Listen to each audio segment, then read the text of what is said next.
13 days into the water crisis, the bores are still testing positive for E. Coli, with authorities having no idea where it's coming from. Today we heard from a source near those bores. The source didn't want to appear on camera or be identified, but told our reporter there, Alex Ashton, to go to the bore sites where 2 weeks into the water crisis, between 500 and 600 livestock are grazing nearby. Now, ruminants have been identified as the likely source of the contamination. Whilst the council claims the Tukituki River is not the source of the contaminated water, our source and scientists we have spoken to say it's most likely to be runoff washed down by very heavy rain a fortnight ago. With feedlots and more intensive farming on land a little to the south of Havelock North, between there and Waipawa, our source is sure it will be fecal material washed down by the rain at the beginning of the month. Here's Alex Ashton back at those bores. Hi John, so we're here on Brookfield Road. Here is one of the two bores that's being investigated. That's my car there, and there's another bore beyond that. So, as you can see across the road there's some sheep, and I'm just going to see how far. So my foot is touching the bore at the moment, and we've got 1, 2, 3, 4, 5, 6, 7, 8, 9, 10, 11, 12, 13, 14, 15, 16, 17, 18, 19, 20, 21, 22 steps, and then on this side of the road you've got a whole heap of sheep. I wouldn't even try and count them.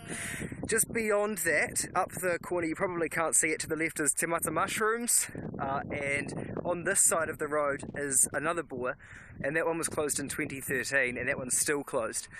This morning on that bore you can see just up there, and that one there, were both being investigated by council officers, but they drove off when I turned up. John, a source told me to come here this morning. They didn't want to go on camera, but they had concerns that the sheep on this side of the road were right opposite the bores which are being investigated for the most recent contamination. They thought maybe that, given these are being actively investigated, it might have made sense just to separate the sheep a little bit, and as you can see it's just a short distance from one to the other. Checkpoint asked the Hastings District Council for comment. We asked two questions. Has the council put cameras down to check the integrity of the bores? In other words, are there split weld seams allowing water to enter from sources other than the bottom of the bore where it rises up from typically? And is it concerned about the proximity of large numbers of livestock to the bore heads, given the runoff that has not been ruled out as a cause of contamination? We asked those questions 7 hours ago, and at 5:01 we got an email from the council telling us they were too busy to answer our questions today, but they would come back to us tomorrow morning. We've also still not had any confirmation around the consenting process for feedlots. Remember, we raised that with the Hawke's Bay District Council, Regional Council, the other night. Do you have to consent feedlots? Is there specified criteria for runoff and the stuff that feedlots gather? Still no clarification around that.